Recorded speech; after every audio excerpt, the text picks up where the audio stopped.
So the key aspects of my speech at the Mining Indaba this year were really about the ongoing economic challenges of slow and slowing economic growth around the world.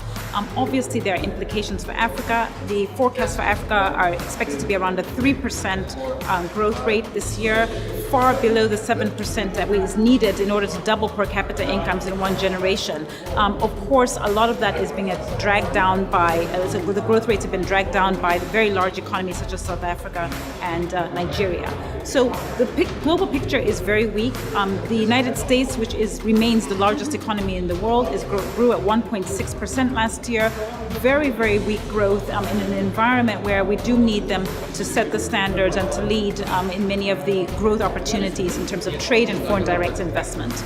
In terms of where we are today, one of the big concerns that many mining areas, mining organizations, but also governments are concerned about is the path of policy, particularly led by the United States, which I can basically classify as being isolationist and more protectionist. What that means is that there will be many more tariffs and trade barriers, and we also know that the interest rate path for the United States this year, according to the Federal Reserve expectations, is that we will probably see, or according to market expectations rather, of what the Fed will do, we're expecting to see 3 interest rate hikes of about 75 basis points. What that means for many countries is it's a stronger US dollar, but interest rates that being higher puts emerging market countries, particularly those in Africa that have dollar debt, in a very difficult place. So they will, on the one hand, will have to pay more on the dollar debt that they have already, but on the other hand, because of protectionist policies, the goods that they sell, commodities, for example, will be less desired or be less able to get into the United States. So less revenue, much more in terms of costs, and that is a very precarious situation. One other aspect worth thinking about is the inflationary environment. In general, in an environment that's very protectionist,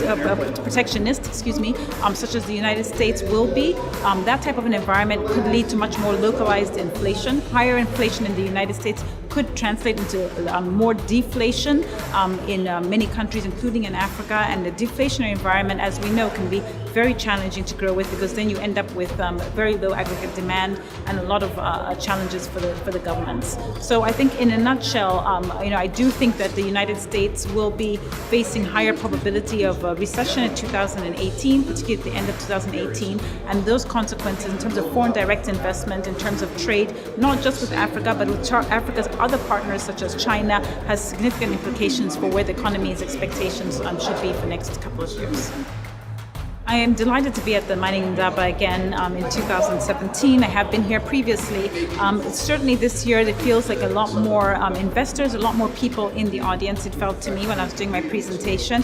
It's really critically important for people around the world to come here and have a good understanding of what the landscape of African mining looks like, obviously against the backdrop of the broader economic challenges that the world is facing. So I think it's an incredible sort of agenda item every single year, and I know that it's a very important piece of the puzzle when you talk to public policymakers but also investors.